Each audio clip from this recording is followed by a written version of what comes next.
2014 മുതൽ ഇന്ത്യ ഭരിക്കുന്ന ഏറ്റവും വലിയ രാഷ്ട്രീയ party Bharatiya Janata party B J പിയുടെ ഏറ്റവും കരുത്താർന്ന മുഖം ഇന്ത്യയുടെ പ്രധാനമന്ത്രി നരേന്ദ്രമോദിയുടെ വ്യക്തിപ്രഭയിൽ തന്നെ അധികാരത്തിൽ വന്നു BJP എന്ന് പറയേണ്ടി വരും. പിന്നീട് അങ്ങോട്ട് ഇന്ത്യയിലെ വിവിധ സംസ്ഥാനങ്ങളിലേക്ക് പല തന്ത്രങ്ങളും പയറ്റി വിജയിച്ച് വരികയും ചെയ്യുന്നു. ഇന്ന് ഇന്ത്യയിലെ ഒട്ടുമിക്ക സംസ്ഥാനങ്ങളിലും അധികാരത്തിലിരിക്കുന്ന രാഷ്ട്രീയ പ്രസ്ഥാനവും BJP തന്നെയാണ്. വരാൻ പോകുന്ന ലോക്സഭാ തെരഞ്ഞെടുപ്പിലും മൂന്നാം തവണയും മോദി തന്നെ വരുമെന്ന മുദ്രാവാക്യം ഉയർത്തിക്കൊണ്ടായിരുന്നു BJP 2024 ലോക്സഭാ തിരഞ്ഞെടുപ്പിന് കളിക്കളത്തിലിറങ്ങിയിരിക്കുന്നതും. ഈ സാഹചര്യത്തിൽ ആദ്യഘട്ടത്തിൽ പട്ടിക വെളിപ്പെടുത്തുന്നതോടുകൂടി വിവിധ സംസ്ഥാനങ്ങളിലും BJPയുടെ ശക്തരായ സ്ഥാനാർത്ഥികളെ തന്നെ മത്സരിപ്പിക്കുന്നു. പല വിവാദങ്ങൾക്കും ഇരയാക്കപ്പെട്ട എംപിമാരെ, പല വിവാദങ്ങൾക്കും ഇരയാക്കപ്പെട്ട മറ്റു നേതാക്കന്മാരെ എല്ലാം സ്ഥാനാർത്ഥി പട്ടികയിൽ നിന്ന് മാറ്റി നിർത്തിക്കൊണ്ട് സ്ത്രീകൾക്കും യുവാക്കൾക്കും ഒക്കെ പരിഗണന നൽകിക്കൊണ്ടാണ് BJPയുടെ 2024 ലോക്സഭാ തിരഞ്ഞെടുപ്പിന്റെ സ്ഥാനാർത്ഥി പട്ടിക പുറത്തു വന്നിരിക്കുന്നത്. നാരീശക്തി അടക്കമുള്ള മുദ്രാവാക്യങ്ങൾ ഉയർത്തിക്കൊണ്ട് 2024 ലോക്സഭാ തിരഞ്ഞെടുപ്പിനെ അഭിമുഖീകരിക്കുവാൻ പോകുന്ന BJP സ്ത്രീകൾക്ക് കൃത്യമായ ഇടം സ്ഥാനാർത്ഥി പട്ടികയിൽ നൽകിയിട്ടുണ്ട് എന്ന വാദം ഉയർത്തുകയും ചെയ്യുന്നു. ആ വാദം ശരിവെക്കുന്ന തരത്തിൽ തന്നെയാണ് സ്ത്രീകളുടെ പ്രാതിനിധ്യം 2024 ലോക്സഭാ തിരഞ്ഞെടുപ്പ് സ്ഥാനാർത്ഥി പട്ടികയിൽ ഉള്ളത്.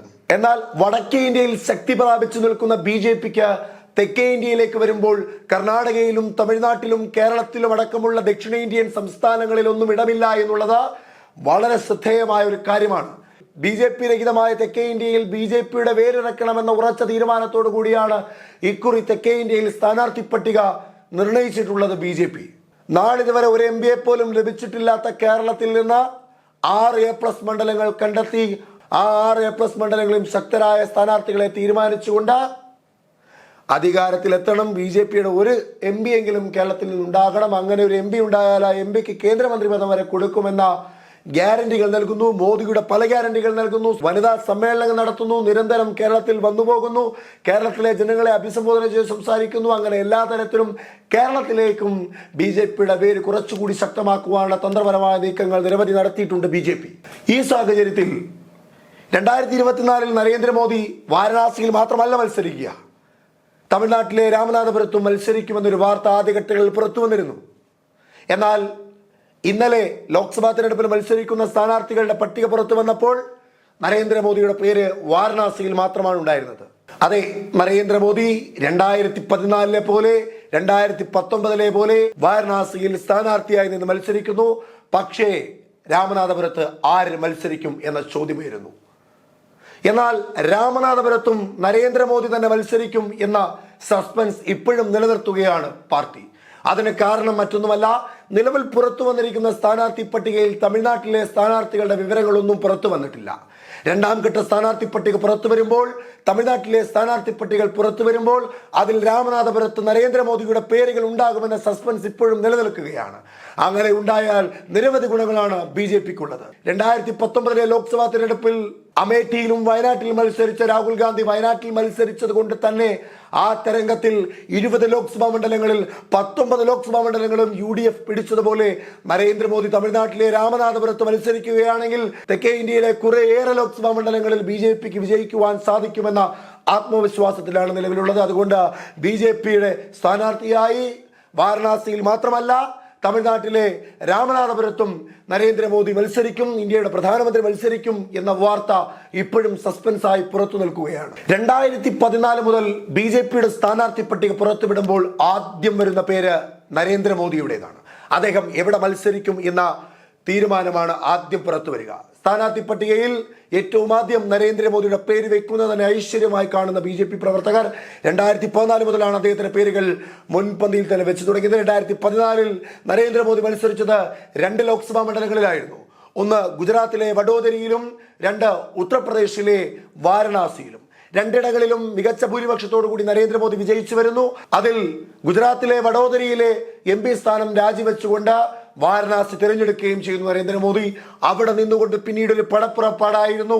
ഇന്ത്യയിലെ വിവിധ സംസ്ഥാനങ്ങളിൽ പല രാഷ്ട്രീയ തന്ത്രങ്ങളും പയറ്റിക്കൊണ്ട് അതിൽ ഹിന്ദുത്വ കാർഡ് അടക്കമുള്ളവ ഉപയോഗപ്പെടുത്തിക്കൊണ്ട് നരേന്ദ്രമോദി കളത്തിലിറങ്ങുന്നു. 2014 മികച്ച ഭൂരിപക്ഷത്തോടു കൂടി വിജയിച്ച് BJP അധികാരത്തിലേക്ക് എത്തുന്നു. 2019 ആ ഭരണം പിന്നെയും തുടരുന്നു. മികച്ച ഭൂരിപക്ഷത്തിൽ തന്നെ BJP ഒറ്റകക്ഷിയായി നിൽക്കുകയും ചെയ്യുന്നു. 2024 വരുമ്പോൾ പഴയ സാഹചര്യമല്ല. കോൺഗ്രസ് ഒറ്റയ്ക്കല്ല, ഇന്ത്യ സഖ്യമെന്ന ഒരു മഹാസഖ്യത്തോടൊപ്പമാണ് ഭാരതീയ ജനതാ പാർട്ടി ഏറ്റുമുട്ടാൻ പോകുന്നത്. ആ സാഹചര്യത്തിൽ വടക്കേ ഇന്ത്യയിൽ നിന്ന് മാത്രം വിജയിച്ചാൽ പോരാ, തെക്കേ ഇന്ത്യയിൽ നിന്നും BJPയുടെ നേതാക്കന്മാർ, BJPയുടെ എംപിമാർ ഉണ്ടാകണമെന്ന ഉറച്ച തീരുമാനത്തിന്റെ പുറത്താണ് നരേന്ദ്രമോദി വടക്കേ ഇന്ത്യയിലെ ഉത്തർപ്രദേശിലെ വാരണാസിയിൽ മത്സരിക്കുമ്പോൾ കൂടെ തന്നെ തമിഴ്നാട്ടിലെ രാമനാഥപുരത്തും മത്സരിക്കുവാൻ സാധ്യതയേറെയുണ്ട് എന്ന സസ്പെൻസ് ഇപ്പോഴും നിലനിർത്തുന്നത്. നരേന്ദ്രമോദി വാരണാസിയിൽ മത്സരിച്ചാൽ തമിഴ്നാട്ടിൽ ഒട്ടുമിക്ക ലോക്സഭാ മണ്ഡലങ്ങളിലും BJPക്ക് വിജയിക്കുവാൻ സാധിക്കും. തമിഴ്നാടിനോട് ചേർന്ന് നിൽക്കുന്ന കർണാടകയിലും കേരളത്തിലും BJPക്ക് സീറ്റുകൾ നേടുവാൻ സാധിക്കുമെന്ന ആത്മവിശ്വാസത്തിൽ തന്നെയാണ് BJP ഉള്ളത്. 2019 ലോക്സഭാ തെരഞ്ഞെടുപ്പിൽ വാരണാസിയിൽ മാത്രം മത്സരിച്ച നരേന്ദ്രമോദിക്ക് ആത്മവിശ്വാസം വാനോളമായിരുന്നു. 2024 മത്സരിക്കുവാൻ പോകുമ്പോൾ രണ്ടിടങ്ങളിൽ മത്സരിക്കുകയാണെങ്കിൽ അതിനർത്ഥം അദ്ദേഹത്തിന് ആത്മവിശ്വാസം നഷ്ടപ്പെട്ടു എന്നുള്ളതല്ല. വടക്കേ ഇന്ത്യയിൽ നരേന്ദ്രമോദി വിജയിച്ചു വരുമ്പോൾ തെക്കേ ഇന്ത്യയിൽ നിഷ്പ്രഭമായി പോകാൻ സാധ്യതയേറെയുണ്ട് BJPക്ക്. അതുകൊണ്ട് അവിടെ നിഷ്പ്രഭമായി പോകാതിരിക്കുവാൻ വേണ്ടിയിട്ടാണ് തമിഴ്നാട്ടിൽ മത്സരിക്കുന്നത്. തമിഴ്നാട്ടിൽ നരേന്ദ്രമോദി മത്സരിക്കുമെന്നുള്ളതിന് നിരവധി സൂചനകൾ പുറത്തുവിട്ടിട്ടുണ്ട് BJP. രണ്ടാം ഘട്ട പട്ടിക പുറത്തു വരുമ്പോൾ ഒരുപക്ഷെ രാമനാഥപുരത്ത് നിന്ന് മത്സരിക്കുവാൻ പോകുന്നത് ഇന്ത്യയുടെ പ്രധാനമന്ത്രിയായ നരേന്ദ്രമോദി തന്നെയായിരിക്കും എന്നതിന്റെ സൂചനയാണ്. തമിഴ്നാട്ടിൽ നിന്ന് ഇനി ഇന്ത്യക്ക് ഒരു പ്രധാനമന്ത്രി ഉണ്ടാകുവാൻ പോകുന്നു എന്ന ഒരു പ്രഖ്യാപനം BJPയുടെ ഭാഗത്തു നിന്നുണ്ടായത്. പുതിയ പാർലമെന്റിലേക്ക് കൊണ്ടുവന്ന ചെങ്കോല് വരെ എടുത്തിരിക്കുന്നത് തമിഴ്നാട്ടിൽ നിന്നാണ്. ഇനി നരേന്ദ്രമോദി അല്ല മത്സരിക്കുന്നതെങ്കിൽ രാമനാഥപുരത്ത് മത്സരിക്കുവാൻ പോകുന്നത് ശക്തരായ BJP നേതാക്കന്മാരായിരിക്കുമെന്ന വാർത്തയും പുറത്തു വരുന്നുണ്ട്. അതിൽ തിരുവനന്തപുരത്ത് ശശി തരൂരിനോടൊപ്പം മത്സരിക്കുവാൻ ആദ്യഘട്ടത്തിൽ മുൻപോട്ട് വന്ന പേരായിരുന്നു നിർമ്മല സീതാരാമന്റേത്. അതേ നിർമ്മല സീതാരാമൻ തമിഴ്നാട്ടിലെ രാമനാഥപുരത്ത് നിന്ന് മത്സരിക്കുവാൻ സാധ്യതയേറെയുണ്ട് എന്ന സൂചനകൾ പരക്കുന്നു. രാമനാഥപുരത്ത് ഒന്നെങ്കിൽ നിർമ്മല സീതാരാമൻ, അല്ലെങ്കിൽ SJ ശങ്കർ, അതുമല്ലെങ്കിൽ പീയൂഷ് ഗോയൽ, അതുമല്ലെങ്കിൽ ഹർദീപ് സിംഗ് പുരി എന്നിവരായിരിക്കും മത്സരിക്കുക. എന്തായാലും തെക്കേ ഇന്ത്യയിലും വടക്കേ ഇന്ത്യയിലും ഒരുപോലെ BJP വേരൂന്നി അധികാരത്തിൽ മൂന്നാം തവണയും വരുവാനുള്ള തന്ത്രപ്പാടുകളുടെ കളവുമൊരുക്കുമ്പോൾ അവിടെ നരേന്ദ്രമോദിയാണ് രാമനാഥപുരത്ത് മത്സരിക്കുന്നതെങ്കിൽ നിലവിലത്തെ സാഹചര്യങ്ങളെല്ലാം മാറുവാൻ സാധ്യതയേറെയാണ്. 2019 കേരളത്തിൽ രാഹുൽ ഗാന്ധി മത്സരിച്ചതിനേക്കാൾ വലിയ തരംഗം ഒരു പക്ഷേ തമിഴ്നാട്ടിലെ രാമനാഥപുരത്ത് BJPയുടെ നേതാവ്, ഇന്ത്യയുടെ പ്രധാനമന്ത്രി നരേന്ദ്രമോദി മത്സരിക്കുമ്പോൾ ഉണ്ടാകുമെന്ന് നിസ്സംശയം പറയുവാൻ സാധിക്കും.